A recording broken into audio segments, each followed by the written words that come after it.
Son asks me to meet up in public and says he can't step in my house anymore. I'm stunned by his reason. Lately, things have been going, well, rough doesn't even cover it. My son Jack, he's 26, came to me recently saying he and his wife were over. They'd only been married 3 years, and just like that, he's ready to walk away. No details, no warning, just, we're done. Now, Jack's not usually the kind to hide things from me, so right away, that told me something was really wrong. When he asked to meet somewhere public, that was my first clue this was serious. Usually he'd just come over, flop down on the couch and tell me whatever was on his mind, no big deal. But not this time. He wouldn't even let me pick him up. He just kept saying he wanted to meet out, like he didn't want anyone to see him, especially his brother Andrew. Andrew's 27 and, well, he's had his fair share of trouble. He's been living with me for a while now because he's out of work and pretty much out of options, financially speaking. Anyway, I didn't ask too many questions. I figured Jack would tell me when he was ready, so I just went along with it. We ended up meeting at this small cafe he likes, a quiet place with hardly anyone around. When I walked in, I could tell right away something was really off. Jack looked, well, he looked like he hadn't slept in days. He just kept fidgeting, messing with his coffee cup, barely looking up at me. So I just sat there, waiting for him to speak. We did the usual, the how have you been small talk, but it was all tense and awkward. Jack was hardly even listening. I asked him if he wanted to talk about what was going on, and he just kind of sighed and looked away. After a bit, he finally leaned forward, keeping his voice low, like he was worried someone would overhear, even though there was nobody close by. He started telling me about his wife, that things had been off with her for a while.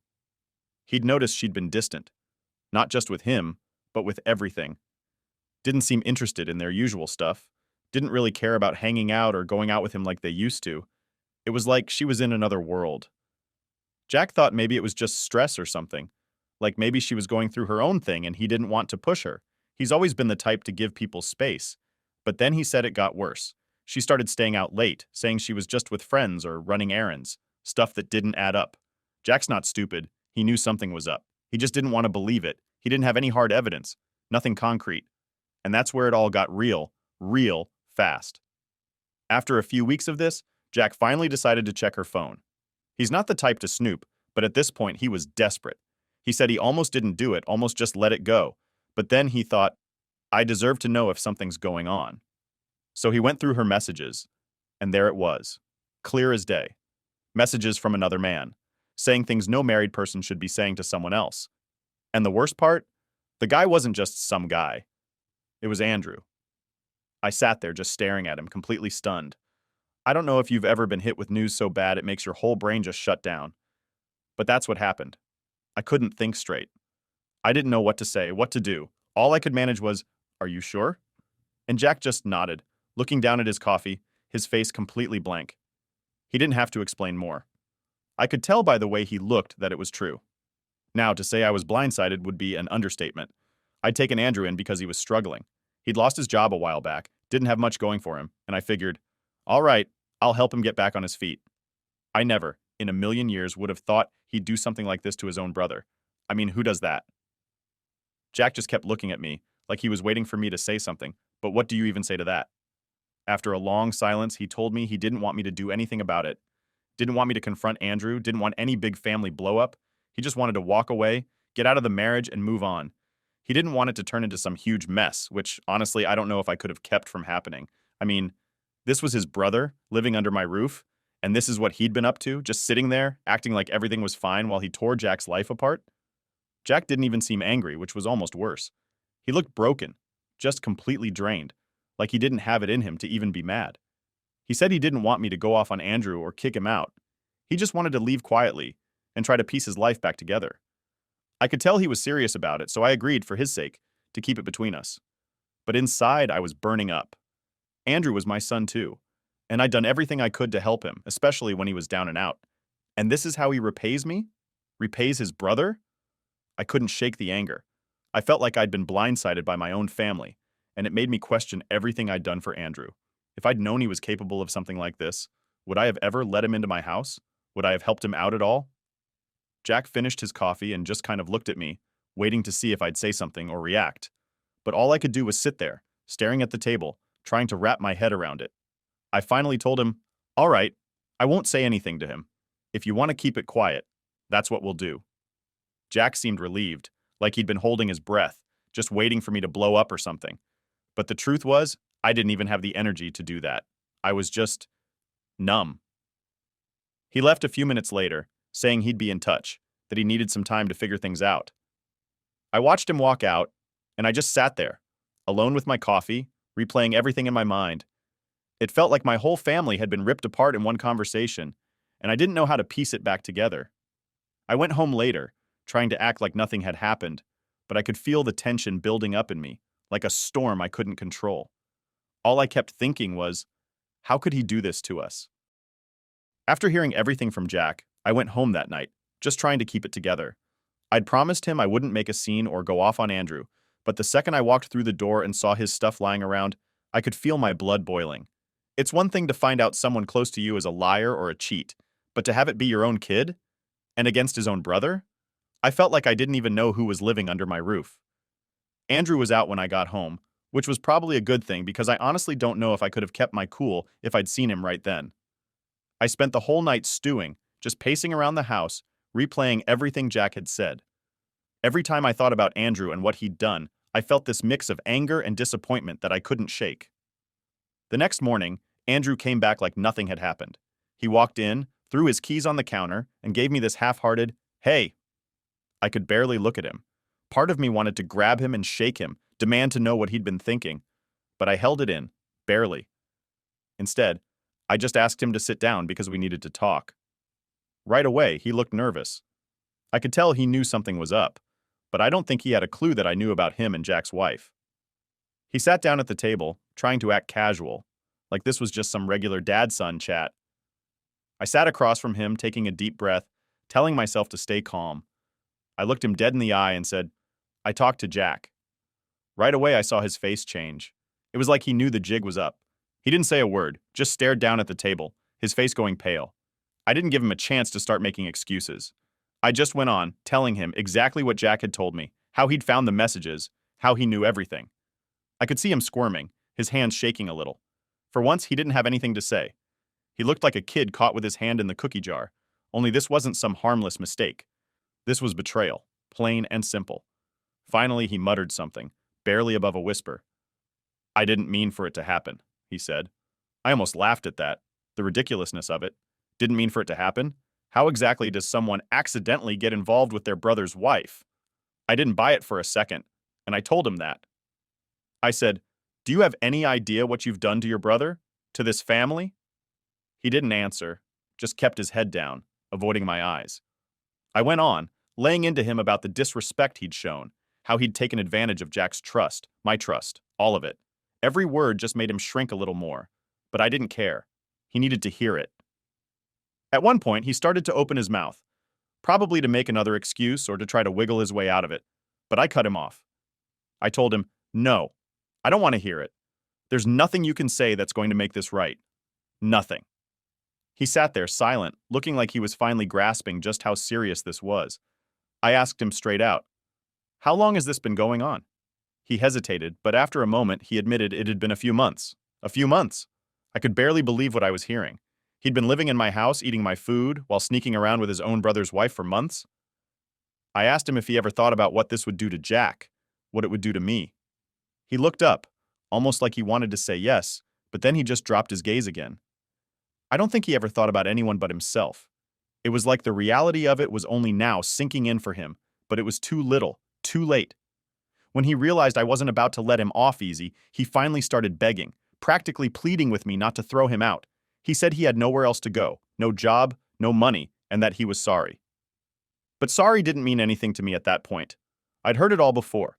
He'd gotten himself into trouble plenty of times before, though never like this, and every time I'd been there to help him out. But this time, I was done. I told him that as far as I was concerned, I only had one son now. I could see those words hit him like a punch to the gut, and honestly, part of me felt a bit of satisfaction seeing him realize just how much he'd screwed up. But even that didn't make me feel any better. It was all just a mess, one that he'd created and now had to deal with. I gave him a few days to pack up his stuff and find somewhere else to stay. He sat there staring at me, like he couldn't believe what he was hearing, like he expected me to just forgive and forget. I told him, "You've got 3 days. After that, you're out." He tried to argue, to ask for more time, but I wasn't having it. I was done giving him chances. I told him he'd better start calling his friends, figuring something out because he wasn't staying here anymore. I didn't want him around, and I didn't want Jack to have to worry about running into him if he ever came by. The whole time, he just kept saying, "I'm sorry, Dad, I didn't mean for this to happen." But those words felt empty. I told him that actions have consequences, and that maybe it was time he learned that lesson for real. He looked like he wanted to say more, but he knew better. I wasn't in the mood to hear it, and I think he knew he'd used up his last chance. As I watched him sit there, all I felt was disappointment. This wasn't the kid I'd raised, the kid I'd helped time and time again. This was someone who'd burned every bridge and was finally facing the reality of it. I got up, told him I was done talking, and walked out of the room, leaving him to sit there and think about the mess he'd made. That was that. I'd finally laid it all out, given him the chance to own up, and now it was up to him to figure out what to do next. After I told Andrew to pack his things, I expected things to be tense for a few days, but I didn't expect the backlash that was about to hit me. The next day, I was trying to just go about my routine, ignore the mess of it all, when my phone started lighting up like a Christmas tree. Calls, messages, it was relentless. And it wasn't Andrew. It was my ex-wife's family, calling from halfway across the world, giving me a piece of their mind. Now, I don't talk to them often, so getting this many calls was weird right off the bat. I ignored the first couple, thinking they'd get the hint, but they just kept coming. Finally, I answered, and the second I said, "Hello," it was like they were waiting to ambush me. My ex's sister started going off, not even giving me a second to speak. She was furious, saying I was being unforgiving and throwing my own son out on the street. According to her, I was picking sides and being a bad father for not helping Andrew in his time of need. I just sat there stunned, listening to her ramble on about how it was my job to be a peacemaker between my sons. Apparently, I was supposed to mediate this whole mess and force them to work it out, as if betrayal like this is something you can just sit down and solve over coffee. I didn't want to get into the details with her, so I just told her, "I'm doing what's best for my family." But that only made things worse. She went on and on about how Andrew was struggling, how he'd had a tough few years, and how I should be giving him support instead of abandoning him. The way she said it made me feel like I was a villain, like I was throwing him out over some small disagreement instead of what he'd actually done. After a while, I'd had enough. I told her, "Listen, he made his choice, and now he's dealing with the consequences. I'm not about to let Jack be disrespected like this. If you have a problem with that, take it up with Andrew." I could hear her gasp on the other end, clearly not expecting me to push back. But honestly, I didn't care at that point. I'd made my decision, and no amount of guilt tripping from my ex's family was going to change it. When I hung up, I thought that would be the end of it. I was wrong. Over the next few days, the calls kept coming from every angle.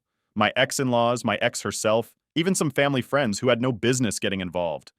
Each one of them had their own version of how I was supposed to handle things, as if they were the ones dealing with the fallout. Then my ex-wife herself called, and that conversation was about as pleasant as stepping on a nail. She was furious, accusing me of tearing the family apart and punishing Andrew when he was already going through a rough patch. I tried to stay calm, explaining that this wasn't about punishment. It was about boundaries, respect, and standing by Jack after what Andrew had done to him. But she wouldn't hear it. She kept throwing around phrases like family loyalty and forgiveness, like it was all supposed to be that easy. I finally snapped and told her, "You're not here. You don't get to decide how I handle this. I'm the one dealing with the fallout, and I'm the one Jack's leaning on right now. I don't care how rough it is for Andrew. He brought this on himself." She tried to argue, but I cut her off. I wasn't about to let her or anyone else guilt me into changing my mind. The guilt trips kept coming, though, every day. They all seemed to think that Andrew was the real victim here, that I was choosing favorites by helping Jack and telling Andrew to leave. It was like they were completely blind to what he'd done.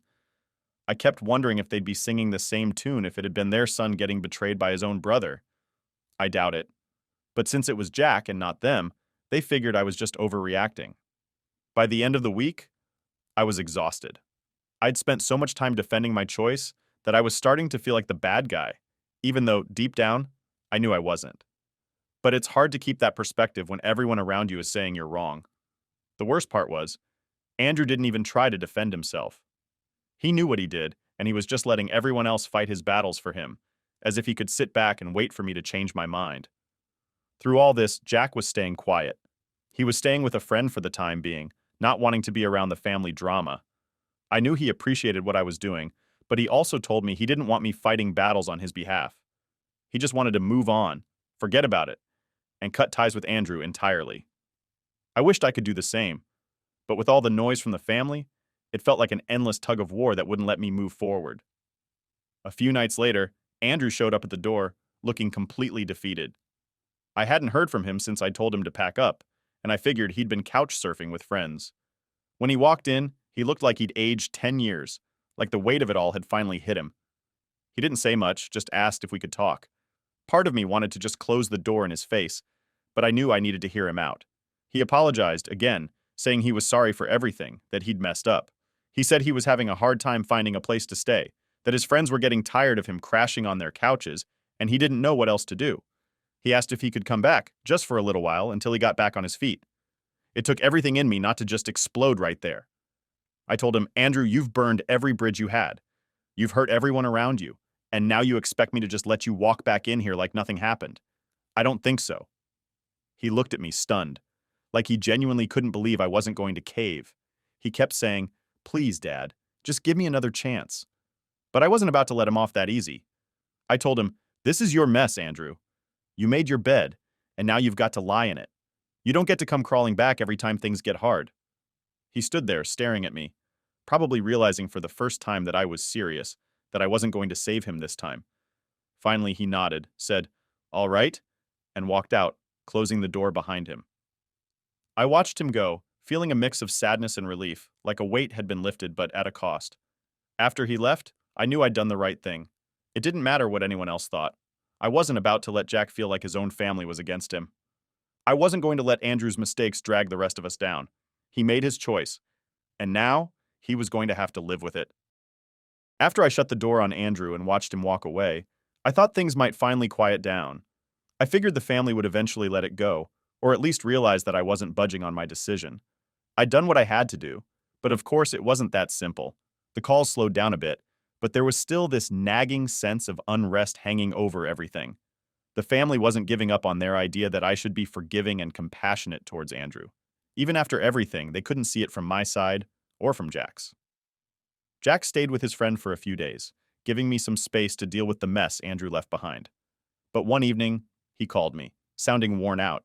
He asked if he could come over for a bit, maybe crash at my place until he could figure out his next move. I didn't even hesitate. I told him, of course, come on home. When Jack walked through the door that night, he looked just as beat down as I felt. I could see the hurt in his eyes, that deep kind of pain you can't just shake off. I didn't push him to talk. I figured he'd tell me what he wanted when he was ready. Instead, I just made us some food, and we sat in the living room, not saying much at first. The silence was heavy, but it was a comfortable kind of quiet.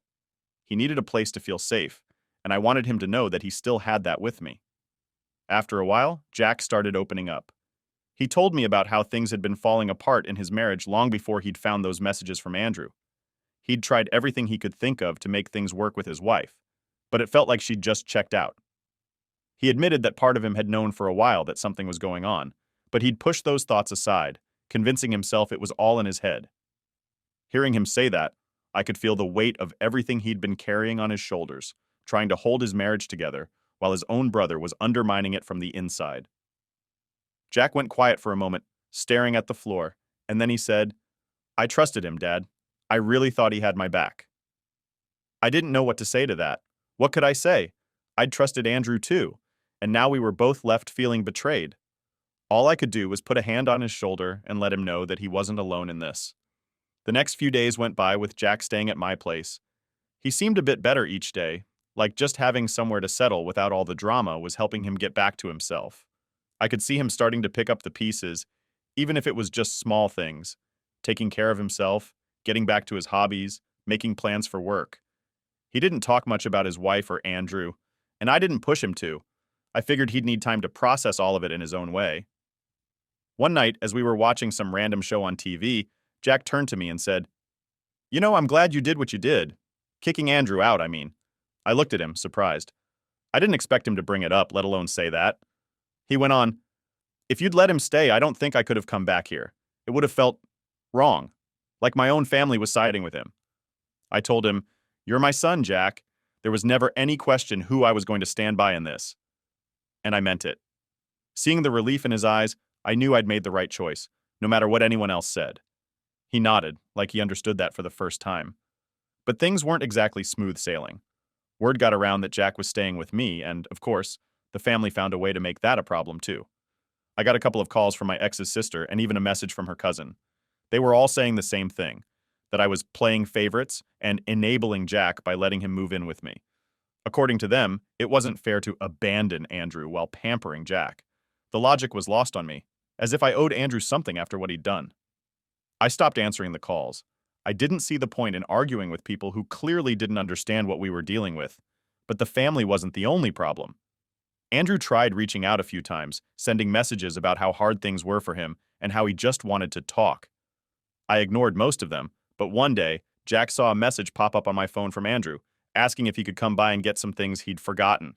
Jack didn't say much, but I could see the look on his face. He was done with Andrew, and honestly, so was I. Still, I felt torn. Part of me wanted to let Andrew in, just to clear things up once and for all. But every time I thought about it, I remembered Jack sitting across from me, saying he couldn't come back if Andrew was still around. I couldn't risk putting him through that again. So I told Andrew he'd have to wait, that I wasn't ready to have him back here, not after everything he'd put us through. Jack took a deep breath when he heard me say that, like he was letting go of something heavy. He didn't say much, but I could tell he appreciated it. For once, he didn't have to worry about being around his brother, didn't have to look over his shoulder or deal with that tension. It was just him and me, trying to make sense of the mess Andrew had left behind. Over the next few days, things started to settle down. Jack seemed lighter, like he was finally able to breathe again. We got into a routine work, meals, even watching some sports together, just like old times. He started making plans to get his own place, saying he didn't want to stay forever but was grateful for the space to get his head on straight. I told him he could stay as long as he needed, but I could see he was already thinking about moving forward, and that gave me some peace. One afternoon, Jack pulled me aside and thanked me again. He said he'd been worried that with everything that happened, he'd lose not just his wife, but his family too. I reassured him that wasn't the case. Family was about trust and loyalty, and Andrew had broken both of those. Jack hadn't done anything wrong, and he needed to know that he still had a home here. I watched him leave that day, headed to meet up with some old friends, and I couldn't help but feel a little bit of pride. Even after everything, he was moving forward. He'd been through the kind of betrayal most people wouldn't know how to handle, and here he was, picking up the pieces one step at a time. I knew we still had a long way to go, but seeing him in a better place was enough for me. Just when I thought things were starting to get back to some kind of normal, the whole situation took a turn I never saw coming. Jack was finally in a better place, staying with me for now, starting to pick up the pieces of his life. And Andrew? Well, I hadn't heard from him in a few days, which honestly was a relief. I thought maybe he'd finally moved on, found somewhere else to land, and was sorting himself out. But then, one evening, out of nowhere, I got a call from one of Andrew's old friends.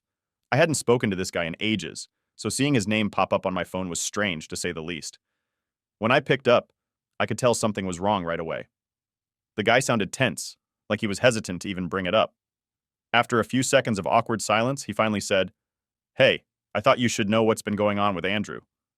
Now, I didn't know what to expect. My mind raced with all sorts of things. Maybe he'd run out of places to stay, maybe he was in some kind of trouble. But what came next was worse than I'd imagined. His friend went on to tell me that Andrew had been staying with him for a while, sleeping on his couch since I'd kicked him out.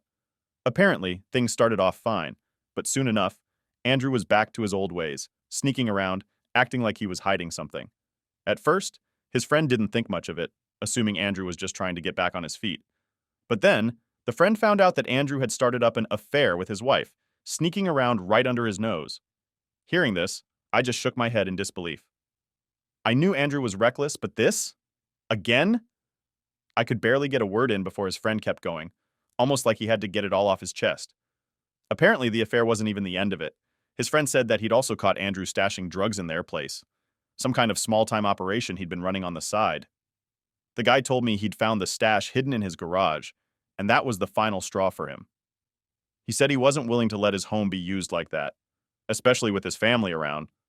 The next thing I know, his friend tells me he's reported Andrew to the police, not just for the drugs, but for everything else. "I'm done with him, man," he said. "I thought you should know, but I can't keep him here anymore.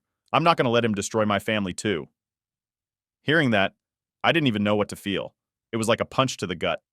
Here I was, thinking maybe Andrew was sorting himself out, trying to find a way to move forward. But no, he'd gone and repeated the same mistakes, somehow finding new ways to mess things up. And this time, he wasn't just hurting his own family, he was wrecking someone else's too. I thanked his friend for letting me know, but honestly, I was at a loss for words. After I hung up, I just sat there, staring at the wall, trying to process everything. I didn't want to believe it, but it was all too clear. Andrew wasn't learning from his mistakes. He was just dragging more people into his mess, pulling them down with him. That night, I got another call, this time from Andrew himself. The number was one I didn't recognize, and when I picked up, I heard his voice on the other end, sounding panicked. He barely got a hello out before he started begging me to help him. He told me he was in trouble, that he'd been arrested and needed bail money. He kept saying, "Please, Dad, you gotta help me," like he expected me to drop everything and rush to his rescue. I sat there listening to him, letting him say his piece. But I didn't feel sorry for him this time. All I could think about was everything he'd done, to Jack, to his friend, to me. He'd left a trail of chaos wherever he went, hurting everyone who tried to help him. And now he was asking me to step in and save him again? I'd reached my limit.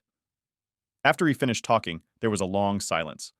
Finally, I told him, "Andrew, I can't help you this time. You've made your choices, and now you've got to live with them." I could hear the shock in his voice, like he genuinely couldn't believe I was saying no. He tried pleading, saying he'd change, that he'd do things differently, but I wasn't buying it. I'd heard it all before. I told him, "You've hurt too many people, Andrew. You've crossed too many lines. I can't keep bailing you out of the messes you make."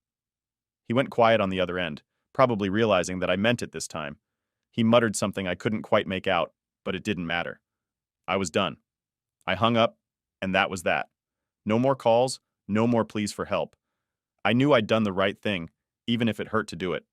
As a father, there's only so much you can do before you have to let someone face the consequences of their actions. And Andrew? He'd been given chance after chance, and he'd blown every single one. Over the next few days, I filled Jack in on what had happened, keeping it simple and not getting into too many details. He listened quietly, nodding, but didn't seem surprised. I think part of him had already accepted that Andrew was on a path he couldn't follow. Jack told me he was grateful that I hadn't caved, that I'd finally drawn a line with Andrew. I think he needed to hear that someone was standing up for him, that his own family wouldn't keep forgiving the person who'd betrayed him. So now things are finally quiet. Jack's starting to make plans for the future, talking about finding a new place, maybe even getting back into dating eventually. He's got his life ahead of him, and he deserves a fresh start without Andrew's shadow hanging over him. And as for me, I'm at peace with my decision. I did everything I could for Andrew, gave him every chance, but in the end, he chose his own path. Maybe one day, he'll come to terms with everything he's done. Maybe he'll realize the damage he's caused and find a way to fix his life. But that's up to him now. I've done my part, and I'm moving forward just like Jack. And that's where things stand. I've got my son by my side, the one who's shown me what loyalty and family actually mean. And as hard as it was to let go of the other, I know it was the right thing to do.